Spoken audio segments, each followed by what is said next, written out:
اعوذ باللہ من الشیطان الرجیم بسم اللہ الرحمن الرحیم۔ حضور نبی رحمت آقائے نعمت تاجدار انبیاء جناب حضرت محمد مصطفیٰ صلی اللہ علیہ وآلہ وبارک وسلم نے ارشاد فرمایا، میری امت کے 10 طرح کے ایسے لوگ ہوں گے کہ جن کو اللہ تبارک و تعالیٰ قیامت کے دن ان سے ناراضگی فرمائے گا، اور اللہ جل شانہ فرشتوں کو حکم فرمائے گا کہ ان بدبخت لوگوں کو جہنم میں ڈال دو۔ اور پھر حضور فرمایا کہ جب وہ اللہ کے حضور پیش ہوں گے تو ان کے چہرے پر گوشت نہیں ہوگا، بغیر گوشت کے پیش ہوں گے۔ پھر پوچھا، یا رسول اللہ وہ کون ہیں بدبخت لوگ؟ تو حضور فرمایا، وہ 10 طرح کے لوگ ہوں گے۔ پہلے نمبر پر بوڑھا زانی، جو بڑھاپے میں پہنچ کر بھی زناکاری کرتا ہے۔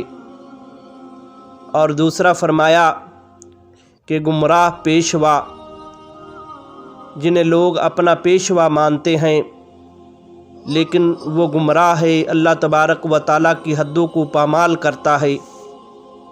اور تیسرا فرمایا کہ ہمیشہ شراب پینے والا بدبخت۔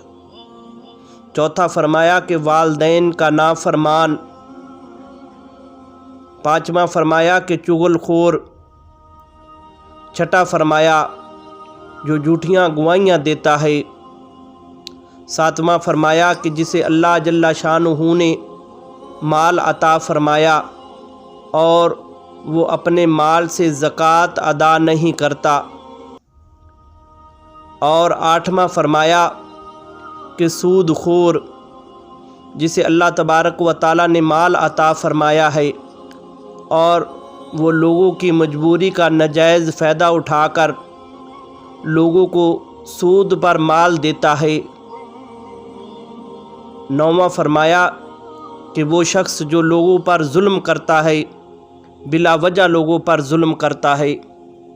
اور 10واں فرمایا کہ جو جان بوجھ کر نمازوں کو چھوڑتا ہے، تندرستی بھی ہے، وقت بھی ہے اور اذان بھی سنتا ہے لیکن نمازوں کو چھوڑ دیتا ہے۔ یہ 10 طرح کے لوگ ہیں جو کل قیامت والے دن اللہ جل شانہ کی ناراضگی کا باعث بنیں گے، اور ان کے چہرے پر نہ گوشت ہوگا، اور اللہ تبارک و تعالیٰ فرشتوں کو حکم فرمائے گا کہ ان کو جہنم میں ڈال دو۔ اللہ کی بارگاہ میں دعا ہے کہ اللہ تبارک و تعالیٰ ہمیں ان 10 طرح کے لوگوں سے محفوظ فرمائے۔ اگر ہماری ویڈیو اچھی لگے تو اسے شیئر کرنا اور ہمارے چینل کو سبسکرائب کرنا۔